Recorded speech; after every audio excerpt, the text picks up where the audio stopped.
Hello everyone, I'm Tom, and I'm sitting in my wood shop here at Severn Woodcraft, which is my two-car garage in our home in Severn, Maryland. I want to talk about a little bit how I got started, introduce myself, and let you know what I do.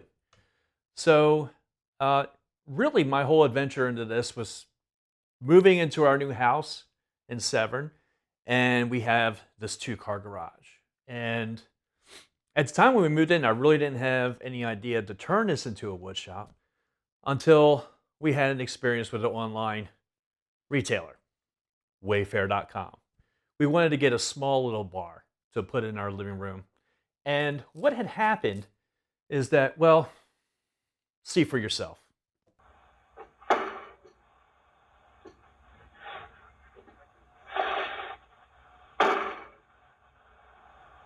So the poor guy couldn't even get the box on our front porch without dropping it. And when I opened it up, there were broken pieces. The top was pretty much destroyed. And well, good on Wayfair. I contacted them and they said, keep it, we'll refund it. They didn't want it back. So I kind of dragged it into the garage and I looked at everything and kind of thinking, can I fix it? Well, it just so happened we had an old island in our kitchen at our old house. We weren't going to keep it, but it had a nice stone top to it. So I took that top, I fixed up the cabinet of the new bar, was able to fit the top onto it, and voila, everything was right again. So I had to buy a couple of tools to make that happen. And then we needed to get some other furniture for our living room. We needed a little console for beneath our TV. We needed a couple of end tables. And there were some other things that we were thinking about, maybe doing barn doors on our laundry. And so I decided to, well, start building the wood shop. And that's how the idea came about. It wasn't Severn Woodcraft yet. That story's in a minute. But basically, at the time from the pandemic, you couldn't find furniture anywhere that wasn't going to take, I don't know, 6 months to a year to deliver. So I decided I had to build it all myself. Started putting tools together, started building things, and everything was moving along just fine. Well, after I posted a few things on Instagram, I had some friends reach out to me. One of the first was my son's former daycare provider. Shout out to Miss Debbie.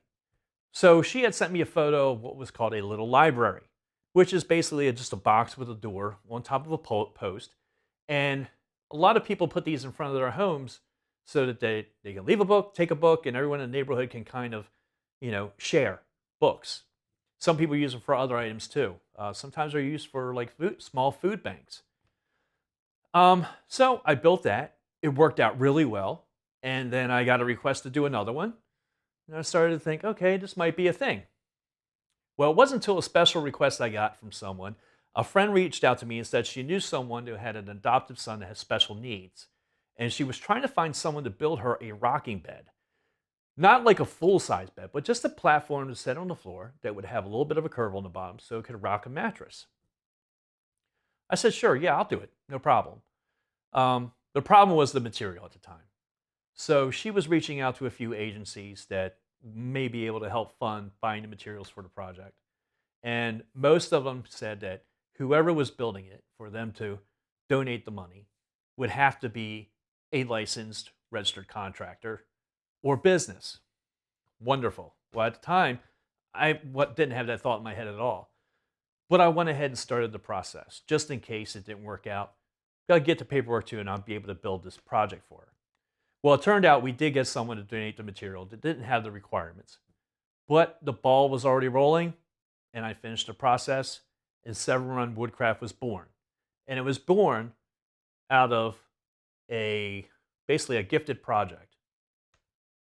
So then more and more I had friends reach out to me with different projects. One of my favorites that I did in the beginning was this beautiful barnwood art project for a friend of ours, where we took old barnwood from the farm that had been sold previously, and I was able to lay out the pieces and make 4 or 5 different unique barnwood art projects. And all the pieces were given to family, I believe for Mother's Day. That was a fun project to do. I like doing projects that have a personal connection to people. I'm not interested in going on Etsy and selling boxes or going to craft fairs. Craft fairs are like a crapshoot to me. I mean, how do I know what people want? I'm going to make 40, 30, 100 of something and then go set up a table and just hope that someone buys it. I can't risk that. And I don't want to waste my time. But what Severn Run Woodcraft is really about is that I take your idea and I use my hands and my tools to make it happen. And that's what I'm asking for. I'm not out to do this to become a millionaire. There's not a lot of millionaire woodworkers, trust me. I'm doing this because I want to develop my skills. I have invested a lot into this shop, so I might as well put it to use for you. Obviously, there will be some cost involved, but not as much as you would pay elsewhere, trust me. What I want to give to you is something you have a connection to. You have an old piece of furniture you want to refinish, or there was some old desk at your grandparents' house that you used to love. Well, then bring in a photo or email it to me at severnrunwoodcraft@gmail.com, and let's see what we can do. I'm able to build that piece for you. During the pandemic, a lot of people started staying home for work. Our kids were home from school. Everyone started to focus more on the home. They started to focus on where they lived. Everybody was buying and selling houses like crazy. We were one of them. But when your home office and your kids are in school at home, you're there all day. And you start to care more about what's around you.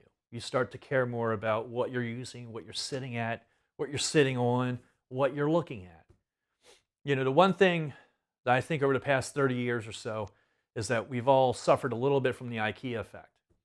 And the IKEA effect is when people tend to put more value on something that they make, but in IKEA's case, assemble themselves. They thrive on that. So you go to the store, you buy these flat boxes, you bring them home, and you struggle to build these things with little pieces of dowel and strange fasteners.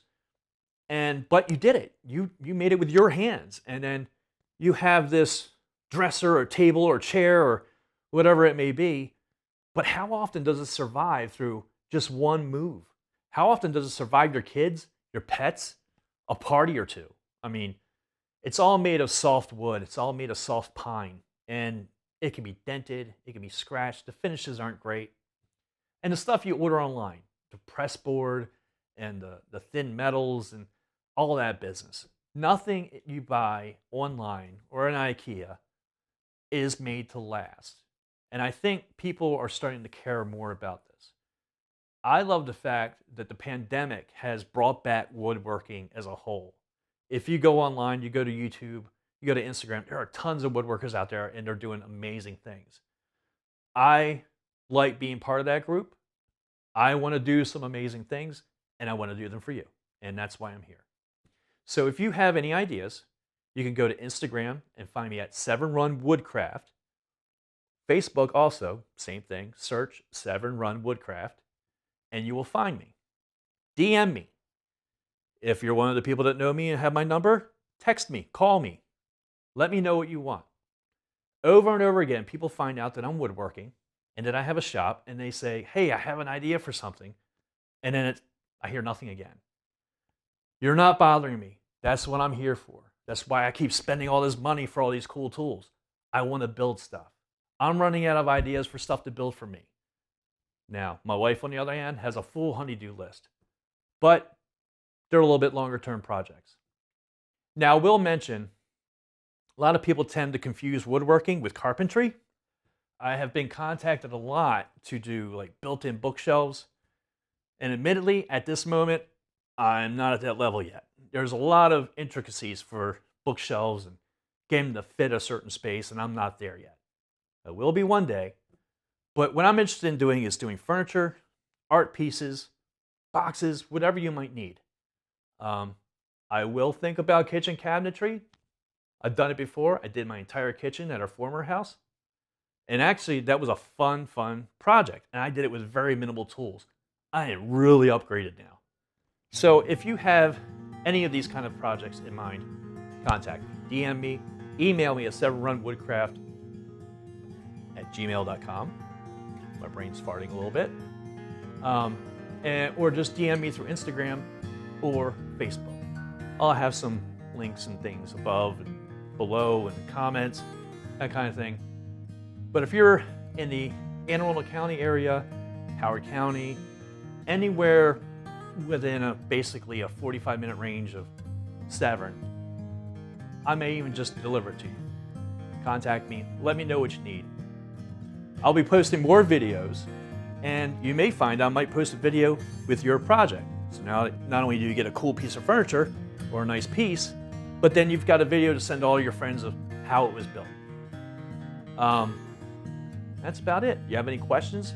Message me, let me know. Put them in the comments. If you have a friend that needs something, please let me know. Forward my information. Let's make it happen. Like I said, your design, my hands and tools, let's make it happen. Thanks a lot. And how can you not let a guy with this cool shirt make something for you? Come on. I mean, look, come on. It's a cool shirt. Make it happen, man.